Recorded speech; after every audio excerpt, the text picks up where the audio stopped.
नमस्कार, मैं चेतना और डीसी न्यूज इंडिया के साथ आप देख रहे हैं फिलहाल की बड़ी खबर। भाजपा, रिपाई और शिवसेना की महायुति अपना मैनिफेस्टो यानी कि वचननामा आज जाहिर कर चुकी है, जिसमें अनेक फैसले लिए गए हैं। डेवलपमेंट प्रोजेक्ट, एसआरए प्रकल्प और लोकल ट्रेन में एसी लोकल्स की रिप्लेसमेंट, उसमें भी सेकेंड क्लास का किराया जो है अब फिलहाल वही रहेगा।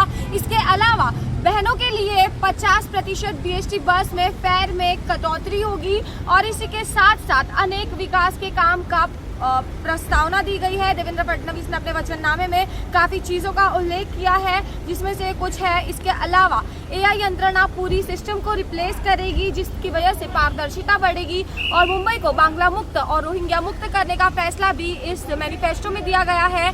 लेकिन इसके अलावा ये महायुति की सरकार ये काम कर पाती है या नहीं, अगले 5 साल में पता चलेगा। लेकिन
नमस्कार, सर्वांना नमस्कार।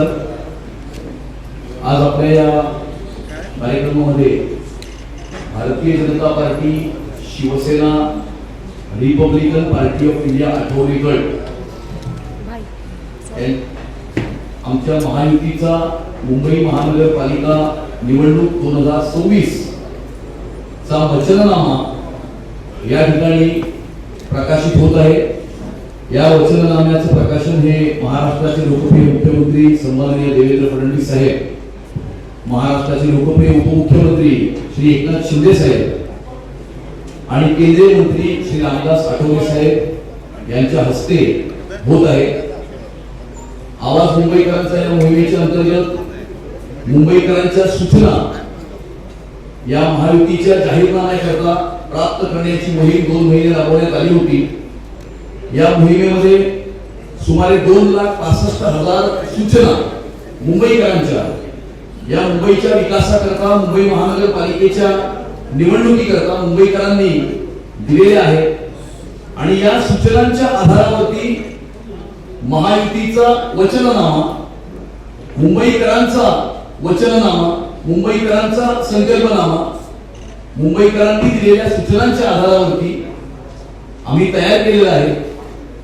सर्वप्रथम मी माननीय मुख्यमंत्री, माननीय उपमुख्यमंत्री आणि केंद्रीय मंत्री रामदास आठवले साहेब यांना विनंती करतो आणि राष्ट्रीय सरचिटणीस भारतीय जनता पार्टीचे विनोद तावडेजी यांना विनंती करतो की आपण सर्वप्रथम या वचननाम्याचं प्रकाशन करा। कोई खड़ा नहीं रहेगा।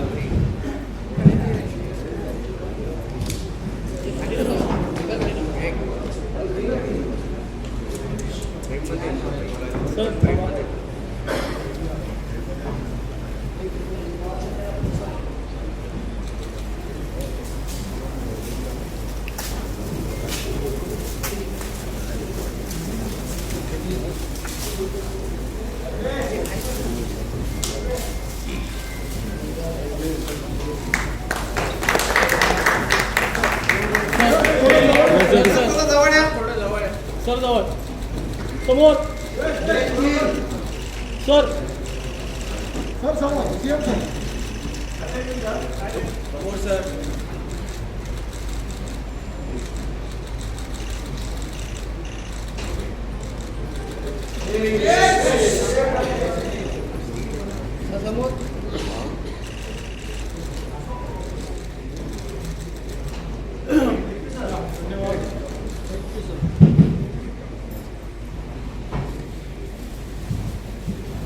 मी महाराष्ट्राचे लोकप्रिय उपमुख्यमंत्री श्री एकनाथ शिंदे साहेब यांना विनंती करतो की आपण या ठिकाणी संबोधित करू.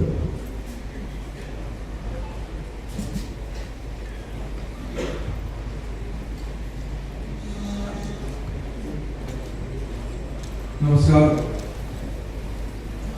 आजच्या मुंबई महापालिकेच्या निवडणुकीचा भाजपा शिवसेना रिपाई महायुतीचा वचननामा आज मुख्यमंत्री महोदयांच्या अध्यक्षतेखाली आम्ही प्रसिद्ध केलेला आहे. आणि या प्रसंगी उपस्थित राज्याचे लोकप्रिय मुख्यमंत्री देवेंद्र फडणवीसजी, केंद्रीय राज्यमंत्री अटवलेजी, विनोद तावडेजी, आशिष शेलार मुख्यमंत्री, राज्यमंत्री योगेश कदम, आमदार अमित साकर, खासदार रवींद्र देवरा, खासदार राहुल शेवाळे, महायुतीचे सर्व उपस्थित पदाधिकारी आणि समोर असलेल्या महायुतीचे पदाधिकारी, कार्यकर्ते आणि पत्रकार मित्रांनो, मुंबई महापालिकेची निवडणूक 15 तारखेला होते आणि आजचा हा वचननामा मुंबईकरांसाठी त्यांच्या दररोजच्या जीवनामध्ये बदल घडवणारा, त्यांना दिलासा देणारा खरे असा विश्वास या ठिकाणी व्यक्त करतो. मुंबई देशाची आर्थिक राजधानी आहे, खऱ्या अर्थानं महाराष्ट्राचा प्राण आहे आणि मुंबई हे देशाचं ग्रोथ इंजिन आहे. या मुंबईला पुढच्या 5 वर्षात आपल्याला जागतिक दर्जाचं शहर करण्याचं वचन महायुती आज या ठिकाणी देत आहे. केंद्रात देखील आपलं एनडीएचं सरकार आहे, राज्यात महायुतीचं सरकार आहे आणि 16 तारखेला देखील महायुतीचाच भगवा मुंबई महापालिकेवर भडकल्यानंतर खऱ्या अर्थानं मुंबईचा मेकओव्हर सुरू होईल आणि मुंबईमध्ये जे आम्ही 3.5 वर्षामध्ये आम्ही काम केलेलं आहे ते देखील आपल्यासमोर आहे. आणि जे आणखी आपल्याला पुढे मुंबईच्या विकासासाठी जे करायचं आहे ते देखील या वचननाम्यामध्ये आम्ही लोकांसमोर हा वचननामा घेऊन जातो. खरं म्हणजे 3.5 वर्ष 2.5 वर्ष माझी मुख्यमंत्री बाबू म्हणून माझी 2.5 वर्ष आणि देवेंद्रजींचं 1 वर्ष झाले, 1 वर्ष पूर्ण झालं. त्या 3.5 वर्षात जे मुंबईमध्ये काम केलं ते आपल्यासमोर आहे. परंतु मुंबईचा आणखी विकासाचा वेग आम्हाला वाढवायचा आणि म्हणून या वचननाम्यात देखील आम्ही त्या गोष्टीचा उल्लेख केलेला आहे. मुंबईत आलेल्या मराठी माणसांच्या हिताचं, मराठी भाषेचं आणि संपन्न मराठी संस्कृतीचं रक्षण करणं, वाढवणं, जोपासणं हे आमची जबाबदारी आहे महायुतीची आणि आमचं वचन देखील आहे. त्याचबरोबर जे सगळ्यात महत्त्वाचं म्हणजे मुंबई बाहेर गेलेला मूळ मुंबईकर आम्हाला पुन्हा सन्मानाने मुंबईत आणायचा आहे. हा मुंबईकर इकडे वसई ग्राम झाला सुपाऱ्यापर्यंत गेला, इकडे बदलापूर अंबरनाथ मागणीपर्यंत गेला. याला जबाबदार कोण हा देखील सवाल आहे की जे यापूर्वी देखील मुंबई महापालिकेत सत्तेत होते त्यांना खऱ्या अर्थाने हा जाब लोक विचारले आणि म्हणून महायुती सरकारने मोठे निर्णय या ठिकाणी घेतले. त्यामुळे त्याचं आम्ही या वचननाम्याच्या माध्यमातून पूर्तता करणार आहोत. टप्प्याटप्प्याने 20,000 इमारतींना ओसी देण्याचा निर्णय महायुतीने घेतला आणि त्याची अंमलबजावणी पुढच्या 1 वर्षामध्ये केली जाईल. हा देखील एक वचननाम्याचा आमचा भाग आहे. मुंबई पहाडी मुक्त करण्याचा देखील ऐतिहासिक निर्णय 100 वर्ष लोक राहतात, परंतु ते घरामध्ये घर दुरुस्ती करू शकत नाही, रिडेव्हलपमेंटही करू शकत नाही, ते विकूही शकत नाही. अशा प्रकारची परिस्थिती आहे. त्यांना कर्जही मिळत नाही आणि या सगळ्या गोष्टी ज्या आहेत या दूर करण्यासाठी आम्ही तोही निर्णय घेतला. जे ओसी मिळत नव्हती त्यांना दुप्पट पाणीपट्टी भरावी लागत होती, दुप्पट मालमत्ता भरावा लागत होता. या सगळ्या गोष्टीचा विचार करून आम्ही तो निर्णय घेतला आणि म्हणून या पागडीतल्या इमारतीचा पुनर्विकास करण्याचा संकल्प देखील आम्ही या वचननाम्यात घेतलेला आहे. खरं म्हणजे याच्यामध्ये लाखो लोकांना फायदा होता. अनिल जोनचा देखील विषय आम्ही घेतलेला आहे. हाईट रेस्ट्रिक्शनमुळे पुनर्विकास थांबला होता, तोही निर्णय आम्ही घेतलेला आहे. घेतला म्हणजे याच्यामध्ये आम्ही वचननाम्याच्या माध्यमातून आम्ही त्याची पूर्तता करणार. झोपडपट्टी मुक्त मुंबई हे शिवसेना प्रमुखांचं स्वप्न होतं. 40 लाख लोकांना घरात येतात, परंतु मागच्या अनेक वर्षामध्ये त्यावर मला वाटतं काही झालं म्हणजे मुंबई महापालिकेत बसले होते, त्यांची जबाबदारी होती वारसा सांगणाऱ्यांची, पण ते जाऊ द्या.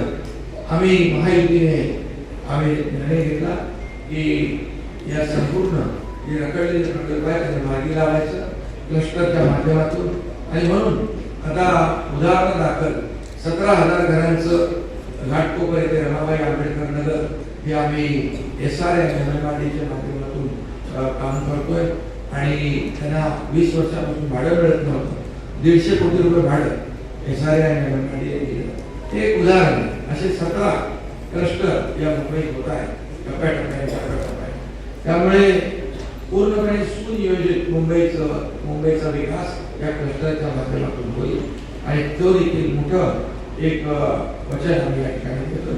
त्यामध्ये नावं काय मी सगळी घेत नाही, पण उदाहरणादाखल अँटॉप हिल, कृष्णनगर, केतकीपाडा, गोपी कृष्णनगर, देसर, ओशिवरा, गोवंडी, चिताप्याम, चेंबूर, टागोरनगर, विक्रोळी, पाथरे, बांध असे अनेक 17 प्रकल्प आहेत. गिरणी कामगारांना हक्काचं घर देण्याचा निर्णय आम्ही केला. यापूर्वी एकही घर गिरणी कामगारांना मिळालं. मी आणि देवेंद्रजींनी 12,000 लोकांना घर दिले. आम्ही तर माहिती आहे त्याच्यामध्ये पुढे होता गिरणी कामगारांनी, तर 12,000 लोकांना घरं दिली आणि 1,10,000 रुपयाची यादी आहे. मुंबई आणि MMR मध्ये देखील ती घरं देण्याचा संकल्प देखील आम्ही केला. हक्काची घरं, परवडणारी घरं मुंबईमध्ये मिळाली पाहिजे त्याचंही वचन आम्ही याच्यामध्ये दिले. असे अनेक 17 प्रकल्प आहेत.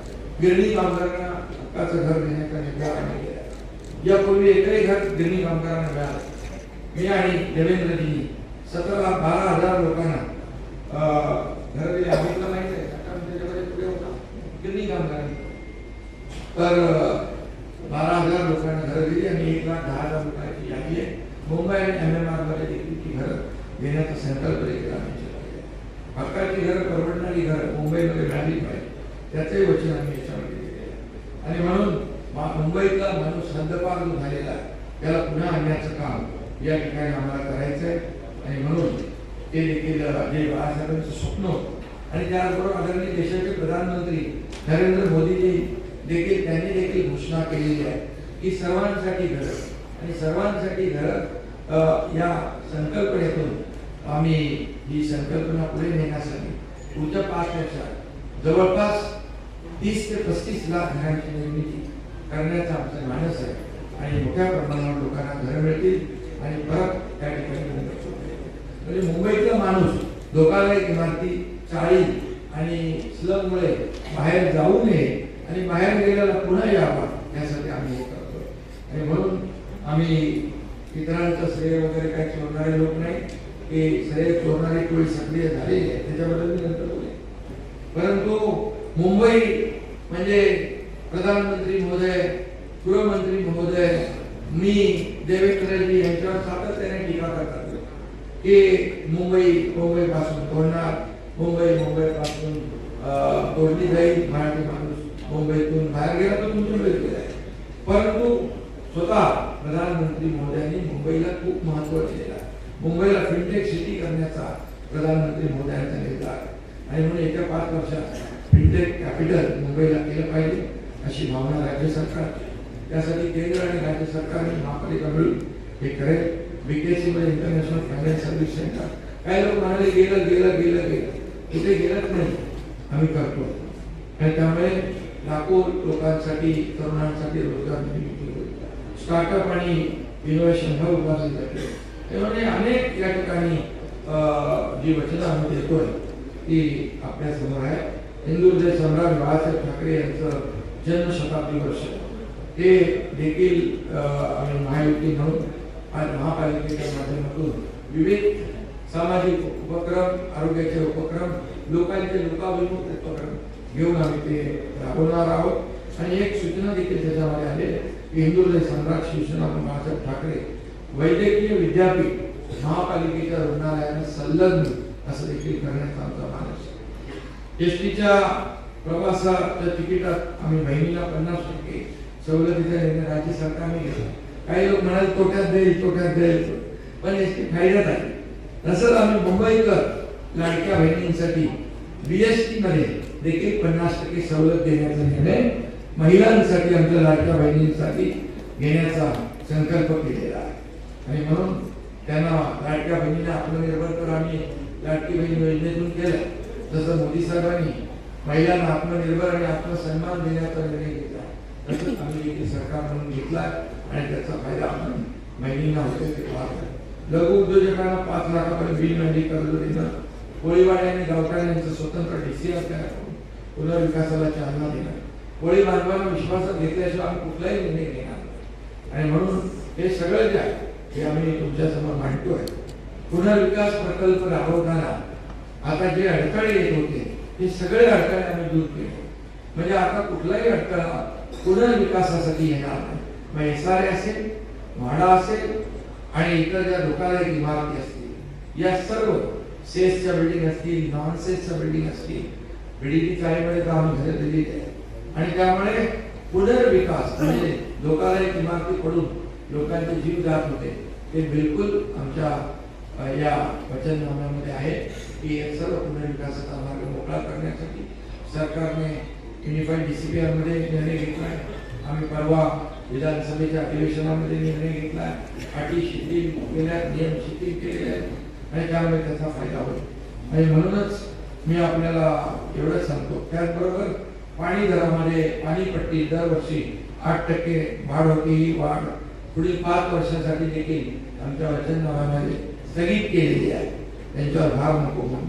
आणि म्हणून मला एवढंच सांगायचं आहे, मुख्यमंत्री महोदयांनी देखील यापूर्वी देखील सांगितलं ते आम्ही वचननाम्यात घेतलेलं आहे की मुंबईतलं प्रदूषणमुक्त मुंबई करण्यासाठी 17,000 कोटी रुपये खर्च करून पर्यावरण संवर्धन करणं हे देखील आम्ही त्या ठिकाणी केलं. आणि गेले 25 वर्ष फक्त अंडरस्टँडिंगसाठी रखडलेले STPचे प्रकल्प ते 25 वर्षात केले नाही. सगळं असंच प्रदूषित पाणी आपण समुद्रात सोडत होतो ते देखील आता बंद होईल. STP ट्रीटमेंट प्लॅन्ट सुरू आहेत. कामं 1-1.5 वर्षात कामं कम्प्लीट होतील जी 25 वर्षात झाली नाही त्या. रस्त्यांची कॉन्क्रिटीकरण दरवर्षी पावसाळ्यामध्ये खड्ड्यातून प्रवास करायचा, बळी जात होते, अपघात होत होते ते देखील कॉन्क्रीट मी मुख्यमंत्री झाल्यानंतर देवेंद्रजी आम्ही दोघांनी मिळून निर्णय घेतला की 2 फेजमध्ये अख्ख्या मुंबईचे रस्ते कॉन्क्रीटचे झाले पाहिजे आणि ते तुम्हाला दिसत आहे. पहिला फेज 6 महिन्यामध्ये होईल आणि दुसरा फेज एक पुढच्या दीड वर्षामध्ये वर्षभरातच कम्प्लीट होईल आणि मुंबई पूर्ण खड्डेमुक्त होईल. आणि बाकी खूप आम्ही त्याच्यामध्ये वचननाम्यामध्ये जे काही मुंबईकरांसाठी आवश्यक आहे ते मांडलेलं आहे. आणि फक्त वचननाम्यामध्ये आम्ही फक्त तेवढं मांडून थांबणार नाही तर त्याची अंमलबजावणी आम्ही करणार हा विश्वास या ठिकाणी मी व्यक्त करतो. आणि या ठिकाणी मुख्यमंत्री महोदयांना विनंती करतो. सन्माननीय राज्याचे लोकप्रिय उपमुख्यमंत्री एकनाथ शिंदेजी, माननीय रामदास आठवलेजी, विनोद तावडेजी, अमित साटमजी, आशिष शेलारजी, मुरली देवराजी, या ठिकाणी राहुल शिवाळेजी, त्याचप्रमाणे नितेश कटमजी, अविनाश महातेकरजी, उपस्थित सर्व सन्मान्य आमदार आणि आमच्या तिन्ही पक्षांचे पदाधिकारी, उपस्थित सर्व माध्यमकर्मी भगिनी आणि बंधूंनो, महायुतीचा वचननामा आज आपल्या समोर आम्ही प्रकाशित करतो आणि माननीय उपमुख्यमंत्र्यांनी या वचननाम्याचे सर्व हायलाइट्स आपल्यासमोर ठेवले आहेत. गेल्या काही वर्षांमध्ये मुंबईकरांच्या जिव्हाळ्याच्या प्रश्नांना आम्ही केवळ हातच घातलेला नाही, तर त्या जिव्हाळ्याचे प्रश्न सुटू शकतात अशा प्रकारचा एक आत्मविश्वास हा मुंबईकरांमध्ये तयार केलेला आहे. आणि म्हणून इतर कोणीही वचननामा दिला तरी त्यांचा ट्रॅक रेकॉर्ड आणि आमचा ट्रॅक रेकॉर्ड याच्यामध्ये असलेल्या अंतरामुळे आम्ही जो काही जाहीरनामा वचननामा देतो तो पूर्ण करू. आणि एवढंच नाही तर 5 वर्षानंतर ज्यावेळेस जनतेच्या समोर जाऊ त्यावेळी या वचननाम्यावर आधारित ऍक्शन टेकन रिपोर्ट आम्ही फॅक्ट शीट म्हणून मांडू की काय आम्ही केलं होतं, काय सांगितलं होतं आणि काय काय आम्ही करू शकलो हे देखील लोकांसमोर आम्ही मांडू. मुंबईकरांचा जो जिव्हाळ्याचा प्रश्न आहे गृहनिर्माणाचा, त्याच्यामध्ये आत्ताच शिंदे साहेबांनी सांगितलं की वेगवेगळे प्रश्न सोडवण्याचा प्रयत्न आम्ही करतो. त्या ठिकाणी डीम कन्व्हेन्सचे विषय आम्ही सोडवलेले आहेत. जागा फ्री होल्ड करण्याच्या संदर्भातले निर्णय आम्ही घेतले. काही ठिकाणी हाईटचे जे रिस्ट्रिक्शन्स आहेत ते दूर करण्याकरता मग एअरपोर्ट ऑथॉरिटीचं रडार शिफ्टिंग असेल किंवा वेगवेगळ्या प्रकारच्या परमिशन्स असतील, फलेल झोन असेल, यामध्ये देखील मोठ्या प्रमाणात आपण निर्णय घेतले आहेत आणि भविष्यात याला चालना देण्याचा आपण एक प्रयत्न करणार आहोत. एक संकल्प आज आम्ही घेतलेला आहे, मुंबईत राहणारा जो मराठी माणूस आहे याला काहीही झालं तरी मुंबई सोडून बाहेर जावं लागणार नाही. मुंबईमध्येच त्याला घरं आम्ही देऊ आणि आम्ही बीडीडी साईट करून दाखवलं, या अभ्युदयामध्ये आम्ही करतोय, ते पत्राचं एक आम्ही करून दाखवलंय, विशाल संयंत्रीमध्ये आम्ही करून दाखवलेलं आहे. वेगवेगळ्या योजना जर बघितल्या तर काही लोक केवळ मराठी माणसाच्या घरांबद्दल बोलत राहिले, पण करणारे कोण आहेत तर आमची महायुती करणारी महायुती आहे हे देखील आपण लक्षात घेतलं पाहिजे. आणि यासोबत एक अजून आम्ही निर्णय केला की म्हाडाचे जे लेआउट्स आहेत या म्हाडाच्या लेआउट्स मध्ये आता त्याचं रिडेव्हलपमेंट करताना एक तर तिथल्या लोकांना आम्ही अधिकची जागा देतोच, पण त्यासोबत त्याच्यामध्ये आता ट्रान्सपरन्सी आम्ही आणलेली आहे. पूर्वी विकासक हा केवळ लोकांकडनं कन्सेंट घेऊन विकासक व्हायचा आणि 20-20 वर्ष लोकांना बाहेर ठेवायचा. आता विकासक म्हाडा असणार आहे आणि जे मुंबईकर आहेत त्यांना घर देण्याकरता त्याच्यावर एक कन्स्ट्रक्शन करता डेव्हलपर अपॉइंट केला जाणार आहे, जेणेकरून उद्याच्या काळात त्यांनी परफॉर्म केलं नाही तर सगळे अधिकार हक्क म्हाडाकडे असतील आणि हे सगळं टेंडर पद्धतीनं आम्ही करणार आहोत. त्यामुळे मोठ्या प्रमाणात एक ट्रान्सपरन्सी आता त्यामध्ये आणलेली आहे. आता टेंडर पद्धती आल्यामुळे काही लोकांच्या पोटात जळजळ होते, त्यामुळे त्यांनी लगेच बोलणं चालू केलं, जमिनी विकणं चालू केलंय, जमिनी विकणं चालू केलंय. जमिनीचा एक इंचही आम्ही विकत नाहीये, सगळ्या जमिनीची मालकी म्हाडाचीच असणार आहे आणि अतिशय ट्रान्सपरंट पद्धतीनं त्या ठिकाणी डेव्हलपर आणण्याचं काम आम्ही करतो. त्याचप्रमाणे वेगवेगळ्या रखडलेल्या एसआरएच्या योजना या देखील मार्गी लावण्याचं काम आपण केलेलं आहे. धारावी आपल्याला कल्पना आहे, पहिल्यांदा तर मी पुन्हा एकदा स्पष्टपणे सांगतो, धारावीचा विकास डीआरपी करणार. या डीआरपी मध्ये स्वतः शासन भागीदार आहे आणि सोबत डेव्हलपर आहे. धारावीमध्ये राहणाऱ्या प्रत्येक व्यक्तीला जो पात्र आहे धारावीमध्येच मिनिमम 350 स्क्वेअर फुटाचं घर हे देण्याचा निर्णय आपण घेतलेला आहे. धारावीमध्ये वेगवेगळ्या प्रकारचे जे व्यवसाय उद्योग चालतात त्या सगळ्या लघु उद्योग आणि व्यवसायांना त्याच ठिकाणी अधिक चांगल्या पद्धतीनं इकोसिस्टम तयार करून देण्याचा निर्णय आपण घेतलेला आहे आणि धारावीतले जे अपात्र आहेत त्यांनाही कुठेही हायकोर्टाचा नियम न मोडता त्यातून मार्ग काढून त्यांनाही घर देण्याचा निर्णय आपण केला आहे.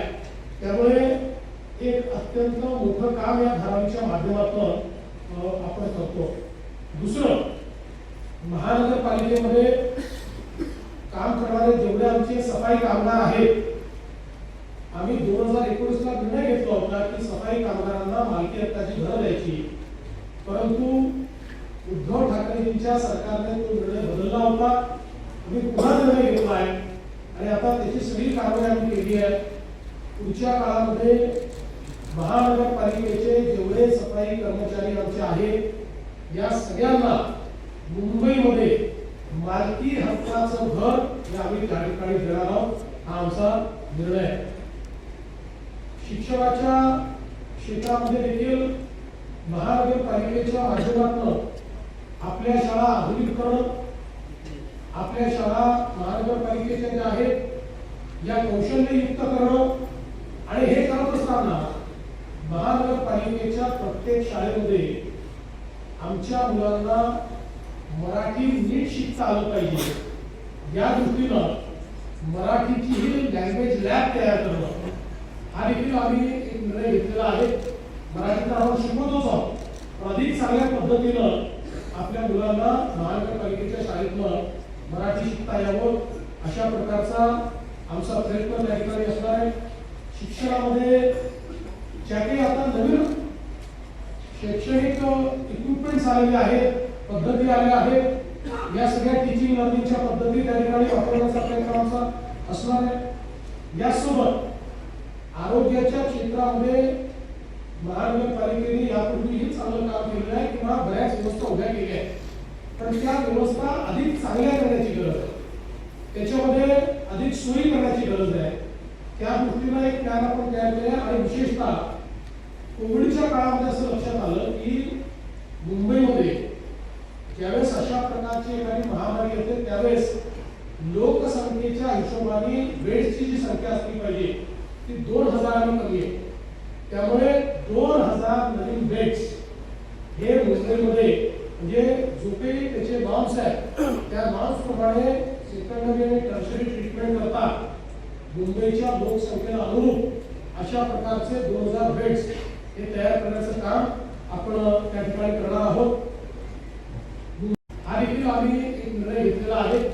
मराठीत आपण शिकवतोच आहोत, पण अधिक चांगल्या पद्धतीनं आपल्या मुलांना महानगरपालिकेच्या शाळेतनं मराठी शिकता यावं अशा प्रकारचा आमचा प्रयत्न त्या ठिकाणी असणार आहे. शिक्षणामध्ये ज्या काही आता नवीन शैक्षणिक इक्विपमेंट्स आलेले आहेत, पद्धती आलेल्या आहेत, या सगळ्या टीचिंग लर्निंगच्या पद्धती त्या ठिकाणी वापरण्याचा प्रयत्न आमचा असणार आहे. यासोबत आरोग्याच्या क्षेत्रामध्ये महानगरपालिकेने यापूर्वीही चांगलं काम केलेलं आहे किंवा बऱ्याच व्यवस्था उभ्या केल्या आहेत, पण त्या व्यवस्था अधिक चांगल्या करण्याची गरज आहे. त्याच्यामध्ये अधिक सोयी करण्याची गरज आहे. त्या दृष्टीनं एक प्लॅन आपण तयार केला आणि विशेषतः कोविडच्या काळामध्ये असं लक्षात आलं की मुंबईमध्ये ज्यावेळेस अशा प्रकारची एखादी महामारी येते त्यावेळेस लोकसंख्येच्या हिशोबाने बेड्सची जी संख्या असली पाहिजे ती 2000 कमी आहे. त्यामुळे 2000 नवीन बेड्स हे मुंबईमध्ये म्हणजे जो काही त्याचे नॉर्म्स आहेत त्या नॉर्म्स प्रमाणे सेकंडरी आणि टर्शरी ट्रीटमेंट करता मुंबईच्या लोकसंख्येला अनुरूप अशा प्रकारचे 2000 बेड्स हे तयार करण्याचं काम आपण त्या ठिकाणी करणार आहोत. मुंबई मध्ये एक व्हायब्रंट इकोसिस्टम आहे आणि या इकोसिस्टमला अधिक व्हायब्रंट करून आता जिथे जीसीसीचं एक वेव आलेली आहे ती वेव मुंबईत आपल्याला कशी कॅच करता येईल मुंबई एमएमआरमध्ये त्याचे प्लॅनिंग आपण केलेलं आहे आणि त्या प्लॅनिंगच्या माध्यमातून मोठ्या प्रमाणात हायपेड रोजगार हा मुंबईमध्ये तयार करण्याचा आपला प्रयत्न आहे. विशेषतः जी आपली तरुणाई आहे त्यांच्या हाताला काम मिळालं पाहिजे आणि त्यातनं रोजगारयुक्त अशा प्रकारची मुंबई आपण तयार करणार आहोत. मुंबई करता भविष्यातल्या पिढ्याच्या पाण्याचा प्रश्न हा सोडवण्याच्या दृष्टीनं मला सांगताना आनंद वाटतो की अनेक वर्ष या गारगाई प्रकल्पाच्या संदर्भात बोललं जात होतं, पण त्याला 2 वेळा फॉरेस्ट आणि पर्यावरणाने मंजुरी नाकारली होती. त्याच्यामध्ये आपण सगळे नॉर्म्स पूर्ण केले आणि फॉरेस्ट आणि पर्यावरणाची मंजुरी मिळवली आणि आता त्याचं टेंडर देखील काढलंय.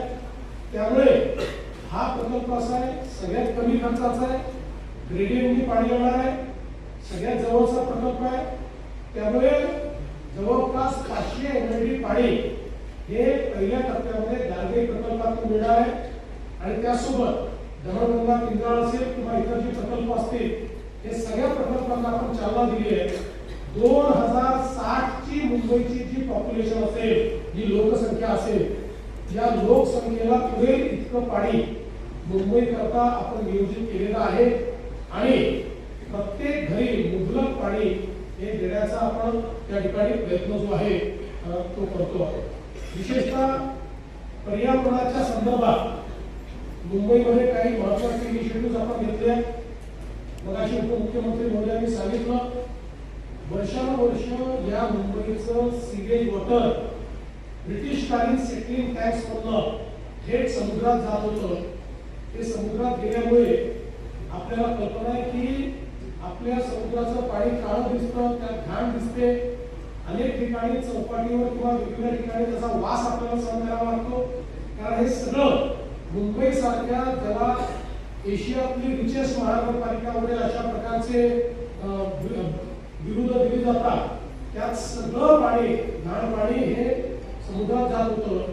आता 16,000 कोटी रुपयाच्या वेगवेगळ्या एसटीपीचं नेटवर्क आणि यातले काही एसटीपी तर असे आहेत की जे कदाचित देशामध्ये एक आयकॉनिक अशा पद्धतीचं इन्फ्रास्ट्रक्चर असणार आहे. म्हणजे 3 मजली 4 मजली देखील एसटीपी कमीत कमी जागेत बसवून आणि आपण त्याचं काम सुरू केलंय.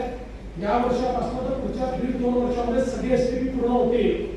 त्यामुळे मुंबईच्या समुद्रात घाण पाणी जाणार नाही. मिठी नदी असेल, कोयसर आणि आपली वेगवेगळ्या आपल्या नद्या आहेत, त्या नद्यांना देखील या ठिकाणी त्याचंही शुद्धीकरण करणं याचा एक मोठा प्लॅन आपण तयार केलाय. मिठीमध्ये काही लोकांनी गाळ खाल्ला असेल, पण पुढच्या काळामध्ये गाळ खरोखर काढून आणि निर्मल आणि अविरल अशा प्रकारची मिठी आपल्याला कशी करता येईल. अर्थात हे आज आपण सुरू केलं तर त्याला किमान 5 ते 6 वर्ष लागणार आहे, हे देखील या ठिकाणी सांगितलं पाहिजे. पण निश्चित डेफिनेटिव्ह प्लॅन हा त्याचा तयार केला आहे. त्याचे सगळे जे काही आहेत प्रकल्प ते तयार झालेले आहेत आणि त्यातनं आपली नदी जी आहे ती स्वच्छ होणार आहे.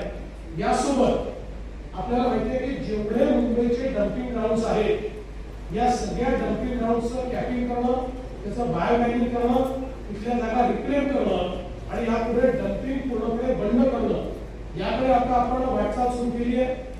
नवीन पद्धतीनं झिरो गार्बेज असा प्लॅन आपण त्या ठिकाणी तयार करतो आणि हे जे काही लिगसी वेस्ट आहे आणि नवीन वेस्ट आहे, या दोन्हीला आपण त्या ठिकाणी वेल्थमध्ये कन्वर्ट करतो.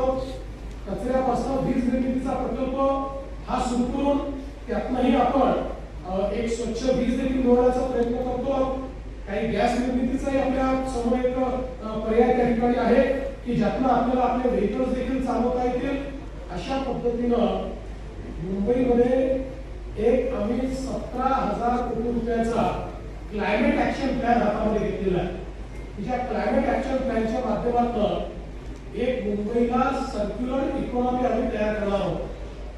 टाटा सन्सचे जे प्रमुख आहेत एन चंद्रशेखरन यांना मी विनंती केली होती आणि त्यांनी एक मुंबईच्या सर्क्युलर इकॉनॉमीचा काही एक्सपर्टला बसवून प्लॅन तयार करून दिला. आता तो प्लॅन हा महानगरपालिकेचे एक्सपर्ट्स आणि बाकी सगळ्यांना बसून आम्ही तो फॉर्मअप करू आणि सगळ्या क्षेत्रांमध्ये वॉटर क्वालिटी, एअर क्वालिटी असे जेवढे पर्यावरणाचे मानक आहेत, या सगळ्या मानकांना एका ओव्हरआर्चिंग अशा पद्धतीच्या प्लॅनचा भाग करून सगळ्या क्षेत्रांमध्ये सर्क्युलर इकॉनॉमी ही कशी तयार करता येईल हा प्रयत्न आपण त्या माध्यमातून करणार आहोत. पब्लिक ट्रान्सपोर्टमध्ये आपल्याला माहिती आहे की आपण मोठ्या प्रमाणात मेट्रोचं नेटवर्क तयार केलं आहे. जवळपास MMRDC मध्ये 427 किलोमीटरचं मेट्रोचं नेटवर्क आहे. त्यातलं मेजर मुंबईमध्ये आपलं नेटवर्क आहे. आपले अंडरग्राउंड मेट्रोचं काम पूर्ण झालंय. बाकीही मेट्रोचं काम आपण वेगाने पूर्ण करतोय. आता दिल्ली नंतर सर्वात जास्त मेट्रोचं नेटवर्क असलेली मुंबई आहे. दिल्लीला ते करायला 20 वर्ष लागले. आपण 6 वर्षात ते करून दाखवलेलं आहे. आता 2026-27 मध्ये जवळपास 50 किलोमीटरचं काम पूर्ण होईल. 27-28 मध्ये 80 किलोमीटरचं काम पूर्ण होईल. 29 पर्यंत आता हातात घेतलेले सगळे नेटवर्क आम्हाला पूर्ण करायचे आहे. आणि काही नवीन आता अजून आपण विस्तारित नेटवर्क देतोय. त्याला कदाचित त्याच्या पुढचा कालावधी लागेल.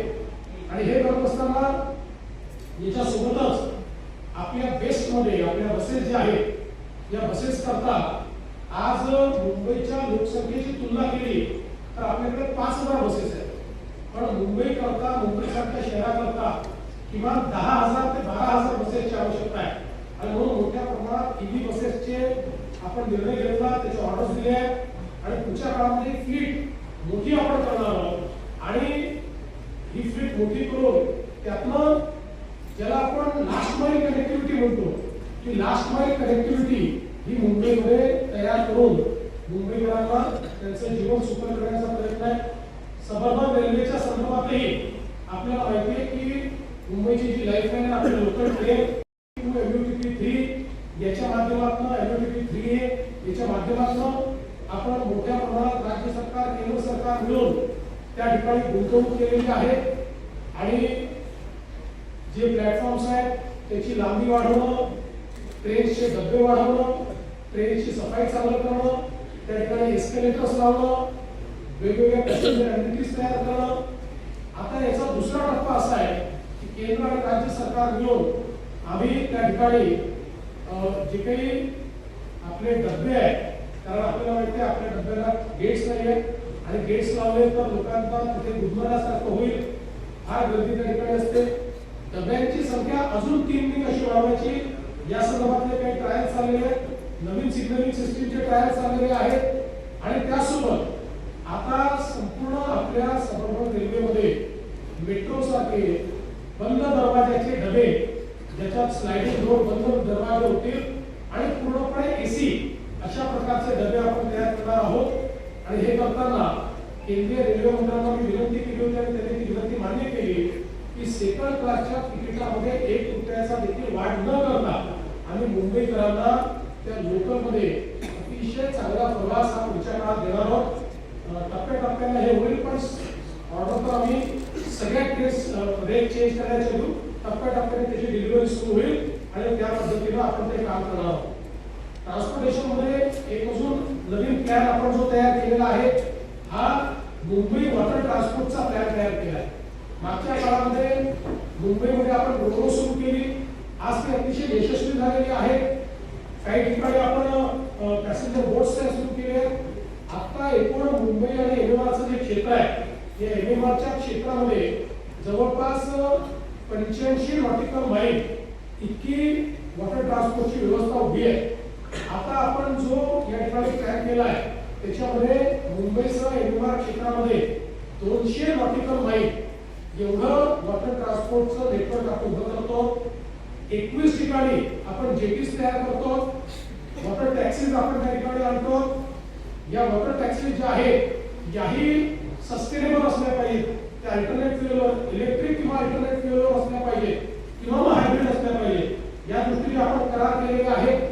आणि पुढच्या काळामध्ये हे इन्फ्रास्ट्रक्चरचं काम पूर्ण झाल्यानंतर आपण वॉटर टॅक्सी सुरू करू. म्हणजे नवी मुंबईचं एअरपोर्ट असणं तर गेटवे ऑफ इंडिया पर्यंत आपल्याला वॉटर टॅक्सीने येता येईल अशा प्रकारचं प्लॅनिंग देखील या ठिकाणी आपण केलेलं आहे. आणि हे सगळं करत असताना मागच्या वेळेस आम्ही सांगितलं होतं की या सगळ्या ट्रान्सपोर्ट सिस्टीमचं आम्ही इंटिग्रेशन करू. तसं आपण आता वन मुंबई ॲप तयार केला आहे. आता एका तिकिटावर आपल्याला मेट्रो, मोनो, सबर्बन रेल्वे, बस याच्यात फिरता येतं. आता हे इंटिग्रेशन पूर्ण MMR रिजनला आपण लागू करणार आहोत.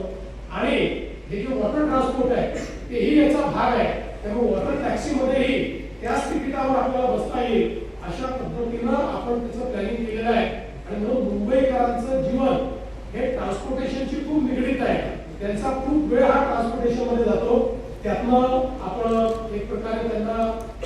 शिष्यवृत्ती देतो. आपल्याला माहिती आहे त्यासोबत रोडचं जे एक्सपान्शन आपण करतो, मागच्या काळामध्ये आपण आता बांद्रा बसवण्याचं काम पूर्ण करत आणलंय. बसवण्यापासून दहिसरपासून विरार अशा प्रकारची लिंक आपण करतोय. ठाण्यापासून बोरिवलीपर्यंत, मुरुडपासून गोरेगावपर्यंत बोगद्यांची कामं आपण सुरू केलेली आहे. आपण या ठिकाणी वेगवेगळ्या प्रकारचे म्हणजे आपण जे ऑरेंज गेट आहे त्या ठिकाणी आपण एक बोगदा करतोय. या बोगद्यामुळे ईस्टर्न फ्रीवेवर आपण जेव्हा खाली उतरतो तेव्हा जो ट्रॅफिक आहे त्या ट्रॅफिक मधून आपल्याला सूट मिळणार आहे. आपला ईस्टर्न फ्रीवे जो खेडानगरला संपलेला आहे तो आता ठाण्यापर्यंत आणि पुढे ठाण्यापासून फाउंटन पर्यंत आपण त्या ठिकाणी नेणार आहोत. ज्यामुळे ईस्टर्न एक्सप्रेसवे हा पूर्णपणे त्या ठिकाणी डिकंजेस्ट होताना आपल्याला दिसणार आहे.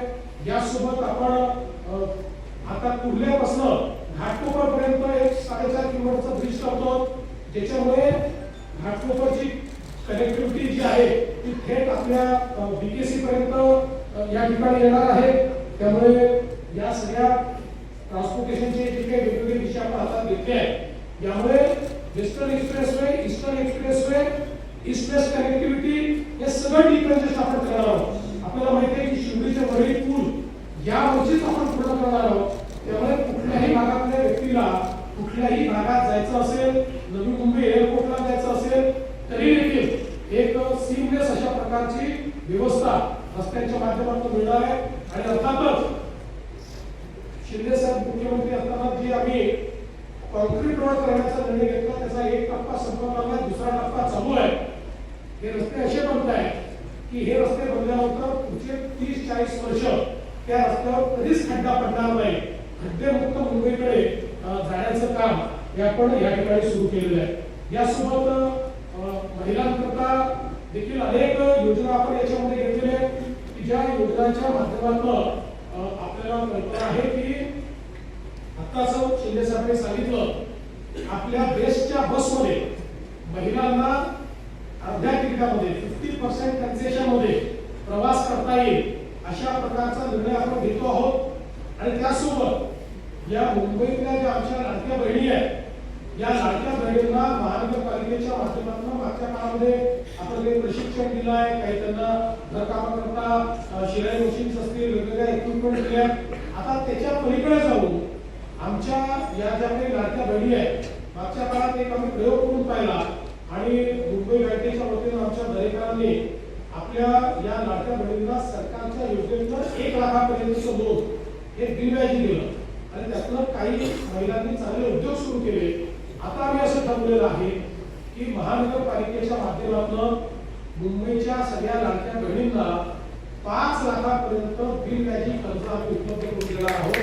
त्यामुळे त्यांना आपला रोजगार उभा करता येईल आणि स्वयंरोजगारातून समृद्धीकडे किंवा लाडक्या बहिणीकडनं लखपती निधीकडे अशा प्रकारचा जो त्यांचा प्रवास आहे तो प्रवास आपण या ठिकाणी करणार आहोत. यासोबत आपल्याला कल्पना आहे की या महानगरपालिकेमध्ये मोठ्या प्रमाणात ट्रान्सपरन्सी आम्हाला आणायची, याच्या कारभारामध्ये ट्रान्सपरन्सी आणायची.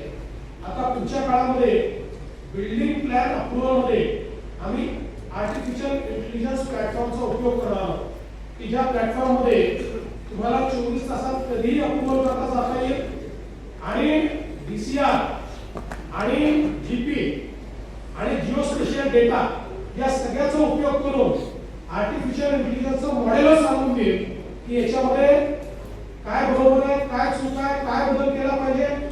एक प्रकारे ह्युमन इंटरव्हेन्शन आम्ही कमी करतो आहोत आणि मोठ्या प्रमाणात ट्रान्सपरन्सी आणतो. तसंच प्रोजेक्ट्सच्या कॉन्करंट ऑडिटची एक सिस्टम आम्ही उभी करणार आहोत जेणेकरून कॉस्ट ओव्हररन किंवा अनेक वेळा वाढीव कॉस्ट या सगळ्या गोष्टींवर आळा आणण्याचं काम आम्ही करणार आहोत. मोठ्या प्रमाणात मुंबई महानगरपालिकेच्या कारभारामध्ये पारदर्शिता आणण्याकरता एक योजना आम्ही तयार केली आहे आणि त्यातनं हा कारभार देखील आम्ही पारदर्शी त्या ठिकाणी करणार आहोत. सेफ सिटी करण्याच्या दृष्टीनं मागच्या काळामध्ये आपण कमांड अँड कंट्रोल सिस्टीम उभी केली आहे.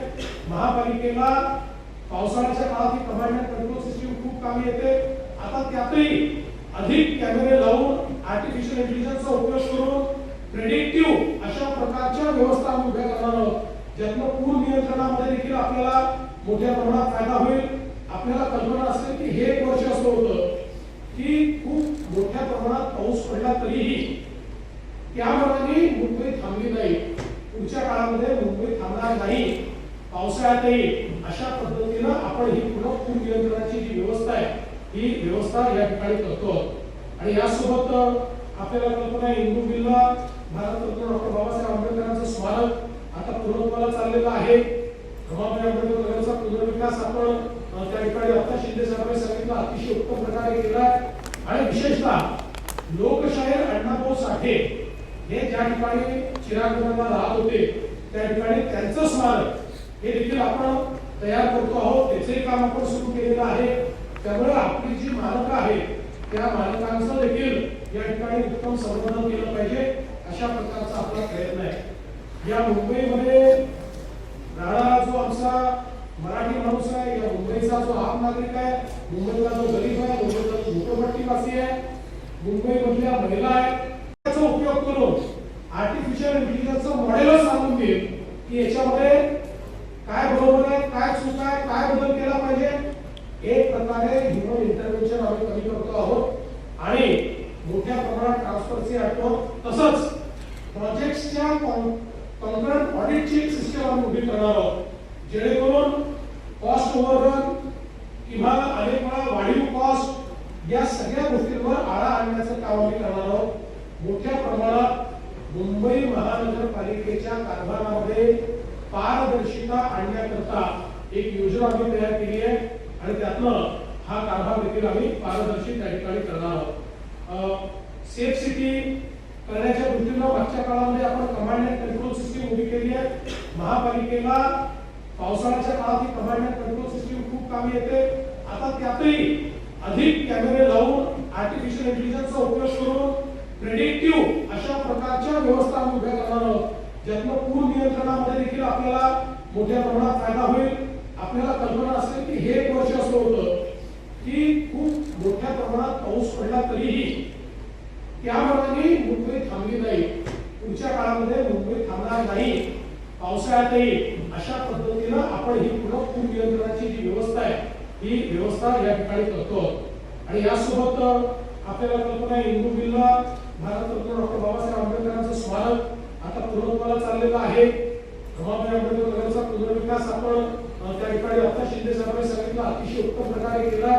आणि विशेषतः लोकशाहीर अण्णाभाऊ साठे हे ज्या ठिकाणी चिरागुणाला राहत होते त्या ठिकाणी त्यांचं स्मारक हे देखील आपण तयार करतो आहोत. त्याचे काम आपण सुरू केलेलं आहे.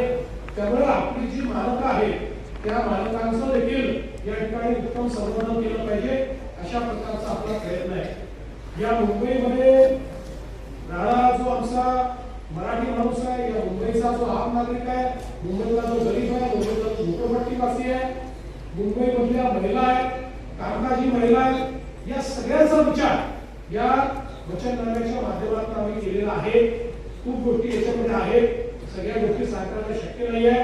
पण मी या निमित्ताने मुंबईच्या जनतेला एकच गोष्ट सांगतो, 25 वर्षाची निष्क्रियता तुम्ही पाहिली आहे. आता या 5 वर्षामध्ये ज्यावेळेस एखादी महानगरपालिका सक्रियतेने काम करते त्यावेळी ती काय परिवर्तन करू शकते हे दाखवण्याचं काम आम्ही करणार आहोत. आणि त्याकरता समस्त मुंबईकरांनी आमच्या महायुतीला या ठिकाणी पूर्ण बहुमताने निवडून द्यावं असं आवाहन मी करतो. धन्यवाद.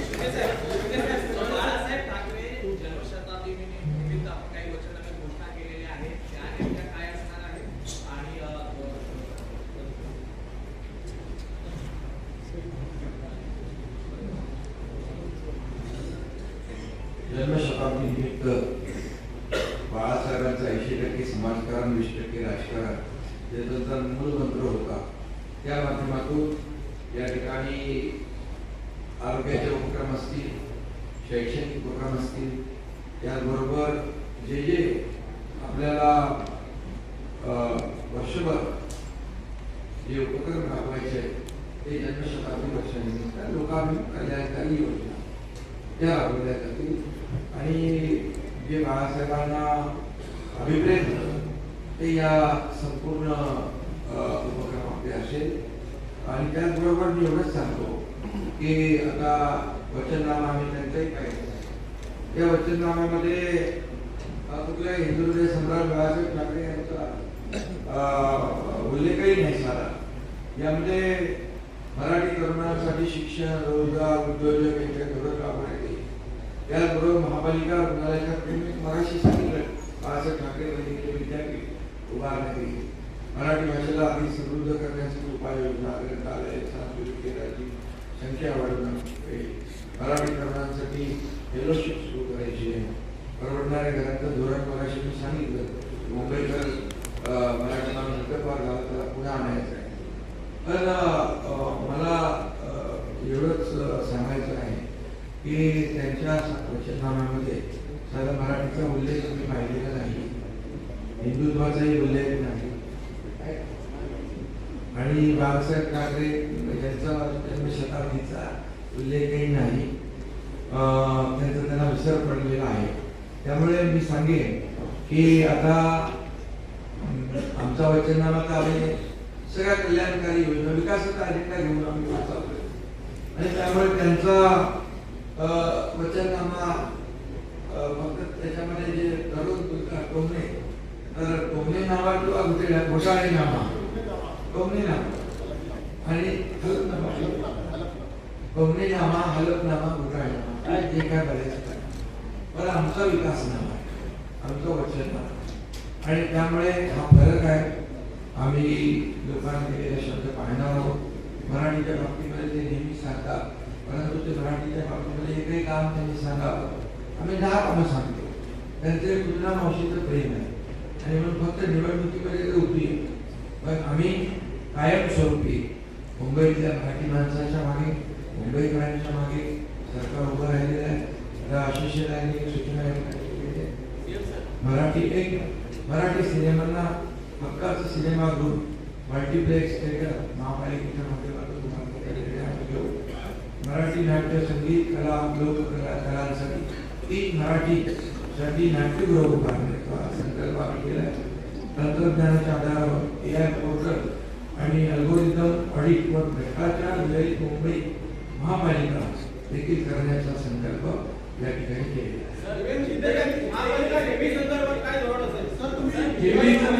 सांगतो की कालच बोललो त्याच्याबद्दल. मध्ये माझ्याकडे चार्ट आहे आणि याप्रमाणे 2019ला 75,579 कोटी होते आणि कॅपिटल एक्सपेंडिचर 5,432 होता 2019ला. 2020ला 7,900 होते आणि खर्च होता 9,795. 2021 78,745 आणि खर्च 9,341. आता बघा 31/3/2022 सरळ 91,690 कोटी झाले. त्यावेळेस आम्ही निर्णय घेतला होता की जो प्रीमियम कोविड काळ होता, प्रीमियम 50% सवलत, स्टॅम्प ड्युटीमध्ये 50% सवलत, त्यामुळे 91,000 वाढले आणि त्यानंतर मग 86,000 82,000 आमच्या माझ्या काळात, देवेंद्रजींच्या काळात. पण इकडे 5,432 2019ला होता वर्षाचा खर्च. आता 20,166 कोटी एवढा खर्च करून पण आजच्या ठेवी किती आहेत माहिती आहे? 20,166 कोटी 5,432 च्या ऐवजी वर्षाला खर्च करून 80,415 कोटी रुपयांच्या ठेवी आहे. म्हणजे स्वराच्या उलट्या बोंबा आहेत ना, खोटं बोला पत्रेटून बोला. अरे पैसे ठेवी, तुम्ही म्हणाला नाही ठेवी काय टाकायचे असतात, परंतु एवढा पैसे लोकांसाठी खर्च करायचा, पण एवढा खर्च करून 80,000 कोटी आहे.